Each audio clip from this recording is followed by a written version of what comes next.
गुरु प्यारी साध संगत जी, राधा स्वामी। संगत जी, हमारी इच्छाएं इतनी हैं कि कई बार हम इतना ही भूल जाते हैं कि हमारे से गरीब लोग भी हैं, हमारे से बहुत गरीब लोग भी हैं जिन्हें ऐसी वस्तुओं की ज़रूरत है, ऐसी चीज़ों की ज़रूरत है जो हमारे घर में बड़ी पड़ी हैं और हमें उन चीज़ों की ज़रूरत भी नहीं, और हम और पाने की कोशिश में लगे रहते हैं कि हमें ये नहीं मिलता, हमें वो नहीं मिलता, हम बहुत गरीब हैं, हमारे पास ये नहीं है। हम अपने आप को ही कई बार कोसना शुरू कर देते हैं कि हमारे पास इन चीज़ों की कमी है, हम गरीब लोग हैं। तो एक कहानी के माध्यम से कुछ सीखते हैं। उम्मीद है आपको कुछ ना कुछ इस कहानी से ज़रूर सीखने को मिलेगा। एक बहुत पुराने समय की बात है। एक घर में एक व्यक्ति रहता था, अच्छा ठीक ठाक घर था, और वो कुछ न कुछ कमाता था, रोज़ राशन लेके आता था। पुराने समय में राशन इकट्ठा लोग ज़्यादा करते थे, धन दौलत की इतनी थी नहीं, तो वो कुछ न कुछ लेके आता था और चूहे आते थे और ख़राब कर देते थे। रोज़ कुछ लेके आता था, जितना उसको उसकी किस्मत में था उतना मिलता था, बाकी ख़राब कर देते थे चूहे। तो बहुत सोच में पड़ जाता था कि यार मेरी तो किस्मत ही ख़राब है। तो एक दिन उसने चूहे से पूछा, यार तुम लोग क्यों मेरा नुकसान करते हो? मैंने तुम लोगों का क्या बिगाड़ा है? जितना लेके आता हूँ सारा तुम ख़राब कर देते हो, मेरे खाने के लिए ही बचता है। तो उन्होंने बड़े धैर्य से जवाब दिया चूहे ने कि तुम्हारी किस्मत में जो लिखा है ना, तुम्हें वो मिल जाता है। तुम्हारी किस्मत में उतना ही है, तुम कितना भी कमा लो तुम्हें उतना ही मिलेगा जितने तुम्हें ज़रूरत है। तो बोलता, मेरी किस्मत में कितना लिखा है ये तुम्हें कैसे पता? तो वो बोलता, इतना तो मुझे भी नहीं पता, तो फिर मुझे कैसे पता चलेगा कि मेरी किस्मत में कितना लिखा है? व्यक्ति बोलता है। तो बोलते, यहाँ से बहुत दूर एक महात्मा रहते हैं, वो तुम्हें बता सकते हैं तुम्हारी किस्मत के बारे में। वो बहुत उस पहाड़ी के पीछे रहते हैं। तो वो बोलता, मुझे मिलना है। वो बोलता, ठीक है जाओ मिल लो उनसे। वो घर से निकल जाता है। घर से चलते चलते चलते चलते रास्ते में अंधेरा हो गया। अब वो क्या करे, कोई है भी नहीं आसपास। बहुत दूर देखता है तो एक दिया जल रहा होता है। वो जाता है, देखता वहाँ एक हवेली है, बहुत बड़ा घर है। वहाँ चला जाता है अंदर। तो बोलता है कि मुझे अंधेरा हो गया है, तो मुझे यहाँ एक रात रुकना है, मुझे ज़रूरत है एक रात रुकने की। मेरे पास और कोई साधन नहीं है वहाँ तक जाने का। तो हवेली के मालिक जो होते हैं, परिवार, उनको रुकने की परमिशन देता है और उनका आदर सम्मान भी बहुत होता है। बातों बातों में वो पूछते हैं कि कहाँ जा रहे थे तुम? तो वो बोलता है, ऐसे एक महात्मा जी से मिलने जा रहा था, सुना है कि वो किस्मत के बारे में बता देते हैं, तो मैं यही पूछने जा रहा हूँ कि मेरी किस्मत में आखिर क्या लिखा है, भविष्य में मेरे साथ क्या होने वाला है, मैं क्या हूँ?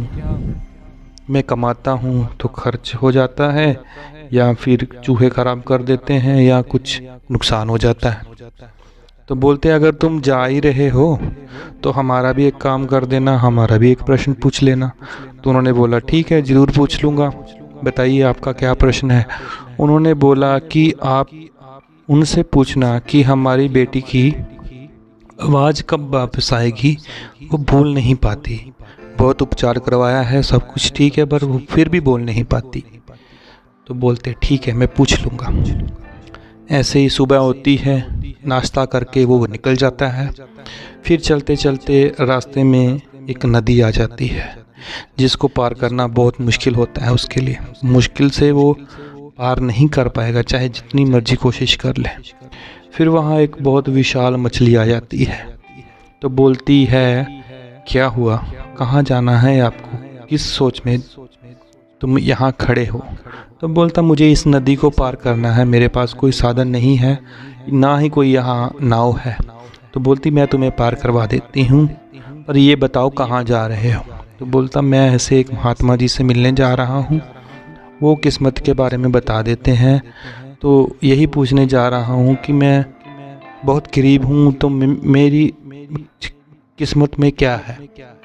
तो बोलते ठीक है, मैं पार करवा देती हूँ, पर मेरा भी एक काम कर देना, मेरा भी एक प्रश्न पूछ लेना। तो बोलते ज़रूर पूछ लूँगा, क्या प्रश्न है तुम्हारा। तो बोलती आप उनको पूछना कि मैं बेल मछली कब बनूँगी। मैंने बहुत कोशिश कर ली बट मैं बेल मछली नहीं बन पा रही, मुझे विशाल बेल बनना है, मैं कब बनूँगी।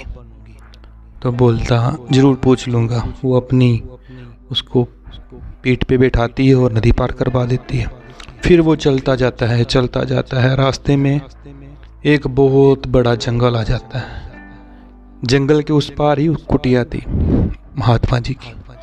जंगल आता है तो जंगल में एक साधु मिल जाता है उसे, जो बहुत जानकार होता है, बहुत शक्तिशाली था वो।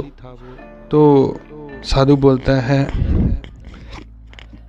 कहाँ जा रहे हो बेटा।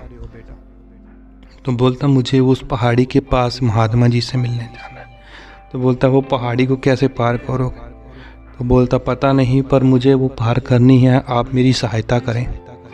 तो बोलता महात्मा जी के पास आपको क्या काम है, क्या उनके पास क्या करने के लिए जा रहे हैं। तो उन्होंने बताया कि मैं इस काम से जा रहा हूँ, मुझे अपनी किस्मत के बारे में पूछना है उनसे कुछ प्रश्न। सुना है कि वो भविष्य बता देते हैं, सब कुछ बता देते हैं। तो बोलता जा ही रहे हो तो मेरा भी एक प्रश्न पूछ लेना उस महात्मा से। तो बोलते बताओ। तो बोलता मुझे यहाँ बहुत 100 साल हो गए तपस्या करते हुए स्वर्ग में जाने के लिए, पर मैं स्वर्ग में नहीं जा पा रहा। तो मुझे ये पूछना है उनसे कि मैं स्वर्ग में कब जाऊंगा, तुम ये पूछ के आना। तो बोलता ठीक है महात्मा जी, मैं जाऊंगा और ज़रूर पूछ के आऊँगा। तो बोलते ठीक है, तो तुम्हारी मैं मदद करता हूँ। उसके पास एक जादू की छड़ी थी, उससे उसने पार करवा दिया उसको पहाड़। अब वो चलता है थोड़ी दूर और उस महात्मा की कुटिया में पहुंच जाता है, और वहाँ बहुत बड़ा समागम लगा होता है, बहुत लोग बैठे होते हैं। उधर से महात्मा के बैठते हैं और वो पहले ही वचन कर देते हैं कि मैं सिर्फ 3 सवालों के ही जवाब दूंगा, जिसको पूछने हैं 3 सवाल पूछें। तो सब लोग पूछते अपने अपने सवाल। अभी ये सोच में पड़ जाता है कि 3 सवाल तो उनके हैं, चौथा सवाल मेरा है, तो मैं 3 सवाल कौन से पूछूं। फिर वो सोचता है कि वो लड़की के बारे में। बोलता हाँ यार, वो लड़की तो मेरे से भी ज़्यादा ज़रूरी है उसको, क्योंकि मैं तो कमा के खा लेता हूँ, उसकी तो जुबान ही नहीं है, वो बोल ही नहीं पाती। और दूसरी वो मछली, उसको भी कितना टाइम हो गया, वो बेल नहीं बन पा रही, उसका दुख तो मुझसे ज़्यादा है। और जो तपस्या पे महात्मा बैठे हुए हैं, जिनको स्वर्ग में जाना है, उनकी भी मेरे से ज़्यादा है मुश्किलें। तो बोलते हैं उनके तीनों के जो सवाल पूछ लेता है।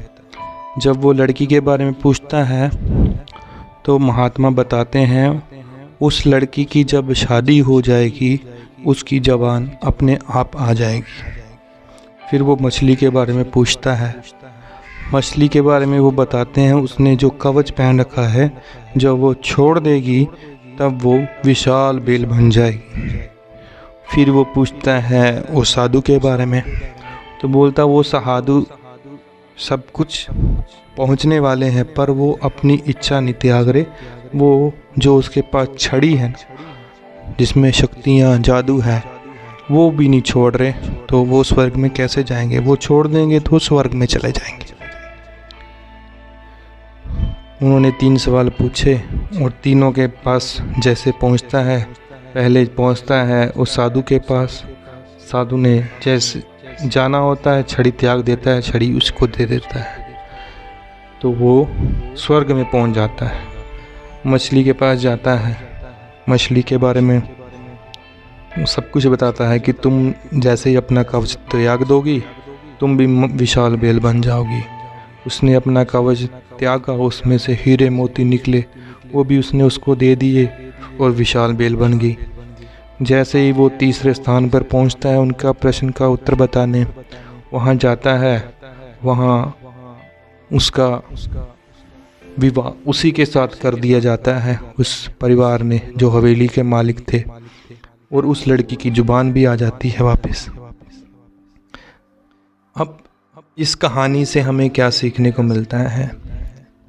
एक पहली चीज कि हमें हमेशा अपने से जो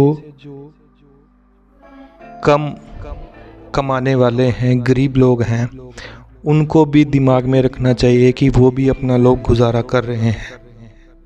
और दूसरी चीज़, इच्छाओं को त्यागना सीखिए। सब कुछ मिलता है, अपना कर्म कीजिए।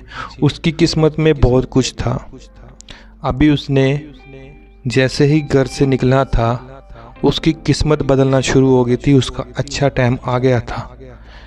महात्मा जी के पास होकर जब आया, उससे देखो, उसको छड़ी मिल गई, उसको हीरे मोती मिल गए, उसको बड़े महल में उसका विवाह हो गया, सब कुछ आ गया उसके पास। तो हमें अपने कर्म करते रहना है, इच्छाओं को थोड़ा मारना भी पड़ता है और कर्म करने की तरफ ज़्यादा ध्यान देना होता है, फिर ही हम जिंदगी में कुछ कर सकते हैं। इन्हीं शब्दों के साथ आज्ञा चाहूँगा। राधा स्वामी। गुरु प्यारी सात संगत जी, राधा स्वामी।